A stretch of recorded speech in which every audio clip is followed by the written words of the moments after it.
Sorry friends, எல்லாரும் என்னை மன்னிச்சிருங்க. 2 டேஸாக என்னால் சரியாக வீடியோ போட முடியல. பேக் பெயின் அதிகமாக இருந்ததுனால ஹாஸ்பிட்டலெல்லாம் போய் இப்போ தான் கொஞ்சம் நல்லா இருக்குது. இனிமேல் கண்டினியூவாக வீடியோ போட ஆரம்பிச்சிருவேன். ஊரே ஒலை ஓட்டி முடிச்சதுக்கப்புறம் இப்போ தான் நம்ம ஒலை ஓட்டையே ஸ்டார்ட் பண்ணியிருக்கோம். ஏன்னா மண் அப்படியே இப்போ ஒலை ஓட்டுறப்ப பாருங்கள், அப்படியே மணல் மாதிரி சூப்பராக இருந்துச்சு ஒலை ஓட்டுறதுக்கு. ஏன்னா 4 நாளுக்கு முன்னாடி மழை பெஞ்சுதுங்களா, நல்லா ஊறுற அளவுக்கு நல்ல மழையாக பெஞ்சுது. காற்று அதிகமாக அடிச்சதுக்கு அதுக்கும் நம்ம மரம்லாம் 1 2 சாய ஆரம்பிச்சிருச்சு. கிளையெல்லாம் ஒடிஞ்சிக்கிட்டு கீழே விழுந்துருச்சிங்களா. தீவனத்தட்டை இப்போ தான் அப்படியே லைட்டாக தளைஞ்சு வந்துட்டு இருக்கு. இனிமேல் கொஞ்சம் தண்ணி விட்டோன்னா நல்லா வளர்ந்து வந்துடும். ஆசையாக அரளி செடி வாங்கிட்டு வந்து வச்சு இப்போ 5 6 மாதம் ஆயிடுச்சு. இப்போ தான் கொழுந்து வந்துட்டு இருக்கு. இனிமேல் தான் பூ பிடிக்க மாட்டிருக்கு.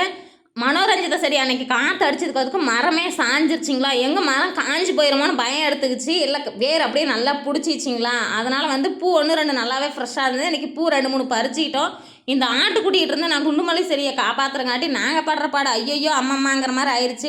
1 மாதமாக நீராப்பிள் நல்லா சாப்பிட்டுட்டு இருந்தேன். அது ஃபுல்லாக அறுவடை ஆயிடுச்சிங்களா. திருப்பி பூ பிடிச்சி இப்போ தான் பிஞ்சு வந்துக்கிட்டு இருக்கு. இனிமேல் எப்படினாலும் இன்னும் ஒரு 2 மாதம் ஆயிரும் இந்த காய் பெருசாகிறதுக்கு.